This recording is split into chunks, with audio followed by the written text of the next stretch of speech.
Hi there, it's Jennifer, and I'm here today to do another video in my series on long distance walking. I haven't done one for several weeks, so for those of you who've been following along with this series, sorry, kind of ran out of things to talk about, but now that I'm nearing some upcoming races, I do have some things to talk about.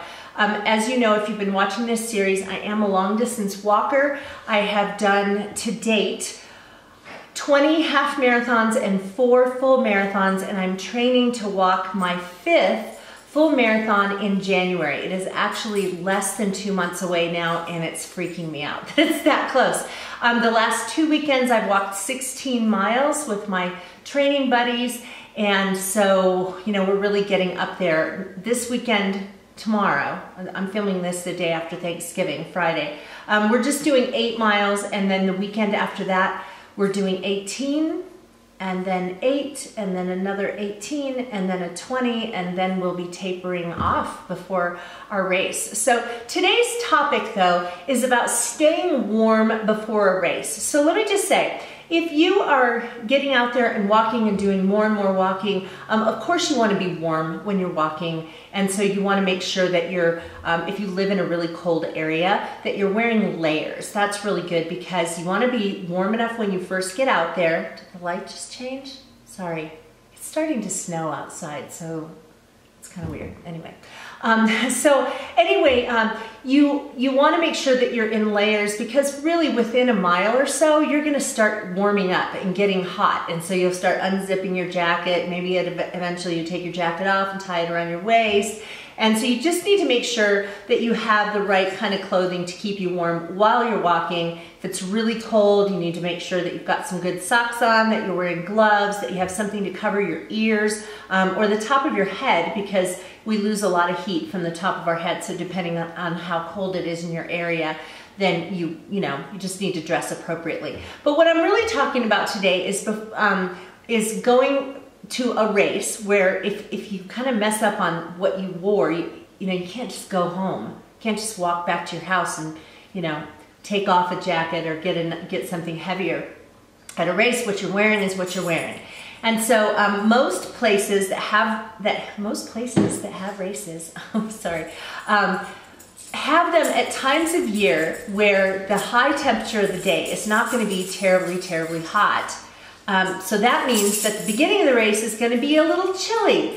I've done some really chilly races, and then I've done some others that were, like it was in the 40s, low 40s at the beginning, and then it warms up pretty quick. All right, so enough of that. When you're standing there before a race and you're, you kind of have to stand around. Usually they recommend you get there at least an hour before the race begins. You have to get a parking spot, and then you have to find, where you're supposed to be. If it's a big race, they put you in corrals so that the start it starts in waves. Different groups of people go at different times. So there's a lot of waiting around. So what can you do? So first of all, I'm going to give you the simple solution, and then I'll tell you about some more extravagant things you can do. My friends and I in the past have often brought big black trash bags with us. The kind that you use to put, grass when you mow your yard and things like that. So we take a big black trash bag and put a slit in the top, or it actually would be in the bottom. So you're flipping the trash bag upside down and putting a slit there so you can put it over your head, believe it or not. I know it sounds goofy, but I cannot tell you how many times I've been standing at the beginning of the race wearing a trash bag, and people around me have either been wearing trash bags themselves or look at me and my friends and say, that is such a good idea. I wish I had thought to do that, while they're standing there shivering. So that way you stay a little bit warm. I mean, a plastic bag is going to keep you from having, wind blowing on you and being cold from that. And it helps you to kind of keep your body heat inside the plastic bag. And so then in the moments leading up to the race, you're wearing that, and when the race is about to begin, you take it off, you drop it in a trash can, and off you go. So that is one thing that you can do. Because you don't want to bring something that you really like and then take it off and throw it away, or something, a jacket or something like that. And here's the other thing. If you wear a jacket and then 1 mile into the race you get hot, you're tying it around your waist. If if you're wearing a hydration belt and then you have a jacket around your waist, it's just really cumbersome. I've done it before and it just isn't any fun. Okay, but here's the other thing, and this would be if it's a larger race, a lot of times there will be organizations that come like Goodwill or Salvation Army, and they are there for the sole purpose of picking up clothing that runners toss off to the side.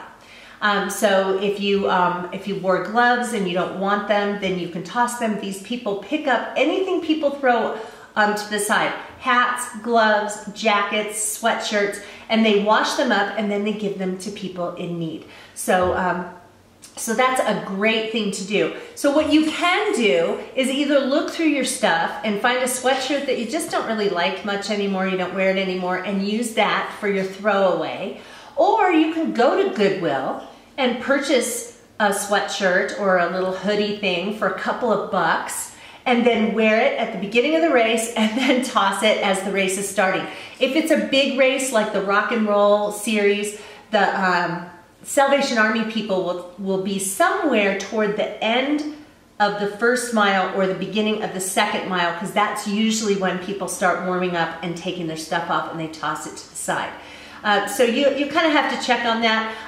At the very least, if it's not a huge race, you could bring something like that and toss it in the trash can before you start the race, because usually there's a trash can nearby. But it'd be really nice to be able to donate it to somebody who could use it. So that's the simple way of keeping warm before the race starts. Now, if you are doing a larger race, they often have these things that are called VIP packages, or at the Rock and Roll Arizona marathon and half marathon, they used to call it the warm zone, now they call it VIP, and it actually is a place that you pay money and you get to go into either a building or a heated tent for, you know, an hour and a half or so before your race starts, and you get to stay there and be warm. So I've done this several times. I do it every year for the Rock and Roll Arizona marathon or half marathon. I will be signing up for it for this upcoming marathon. It's like $50, $49, and I think there's a, like, I think it benefits charities. You can write it off. In the past, it has benefited an organization called Chances for Children, which gives kids an opportunity to run in like a 5K without having to pay the registration fee.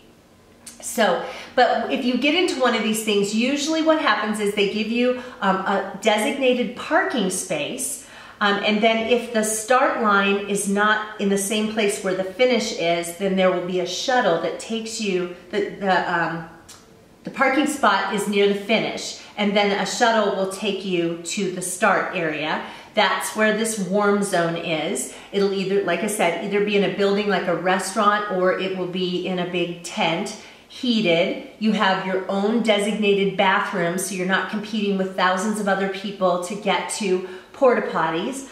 They always serve breakfast that is appropriate for pre-race breakfast, so they're not going to be serving eggs and bacon, but rather they'll have fruit, bagels, juice, coffee, maybe yogurt. They sometimes will have, at least at the Arizona Rock and Roll area, they have somebody who does pre-race massages, and they tend to have usually a table that has things you might have forgotten, like Band-Aids or safety pins, or if you're a lady and you happen to have that unfortunate time of the month happen that morning, and they'll have extra products for you there. And so anything that you might have forgotten, they tend to have.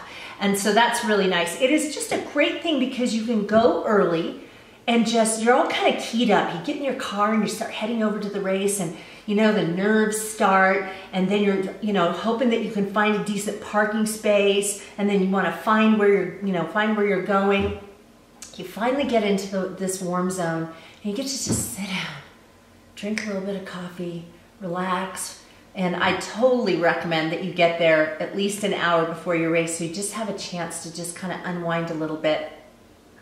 Pee as many times as you think you need to pee, and then get ready to go out for the race. Keep in mind that even though if you pay for a VIP package like this, you're still going to be standing in line to start the race for, you know, anywhere from 15 minutes to a half an hour before you get, unless you're the first person. Like if you're a person who wins marathons, then you just get to start.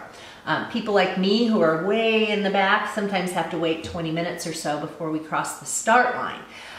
So anyway, in that case, you would want to consider bringing a throwaway sweatshirt or trash bag or something like that to keep warm for those few minutes before the race starts. So all of that to say that these are really kind of cool things to look for. And so check into that if you're going to do a race. If it's a small local race, they're not going to have something like that, but a lot of the larger ones do. So one other thing, they have more extravagant packages that you can sign up for. In fact, this rock and roll marathon I'm doing in January has a VIP package that is, they call it I don't know what they call it, extended, no, I don't know. But it's more expensive. It's like $79 for this package, and it includes the same thing that I just talked about for before the race, but it also includes an area after the race that you can go to, and they serve a full meal. To me, I can't imagine ever wanting to do that.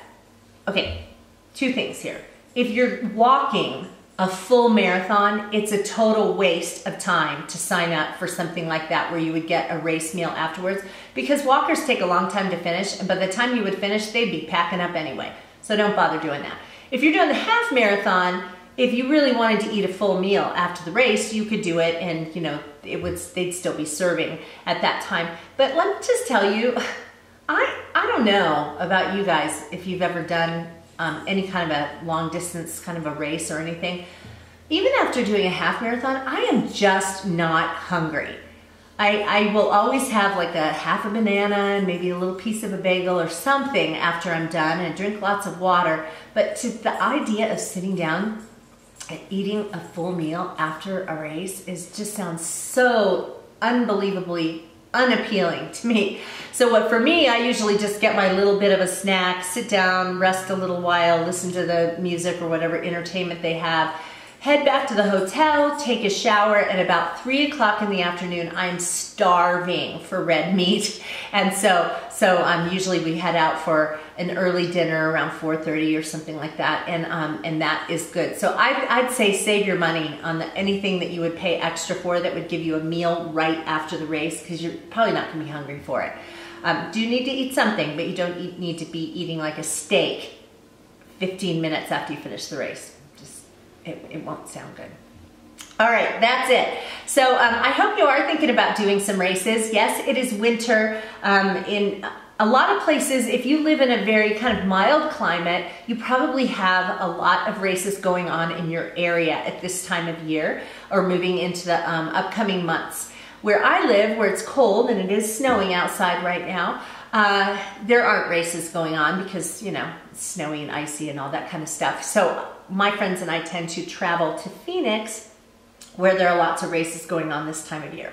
Races tend to happen in my part of the country in summer because it's cooler in the summer. So anyway, I hope you're thinking about getting out there for some races, or at least getting out to just enjoy the cooler weather and getting some exercise and start moving your body. So I hope this video was helpful. I will be doing some more videos in the coming weeks, because I am starting to think about getting ready for these races. I believe the next one I'm going to be putting up next week is going to be what to take with you. So when you're going on a race, like what do you bring along? And so there will be several of them leading up to the big day in January. So I hope you will come along with me on Busy Being Jen. So thanks so much for watching, and if you're not currently subscribed to my channel, hit that button right there, and YouTube will let you know when I upload new videos.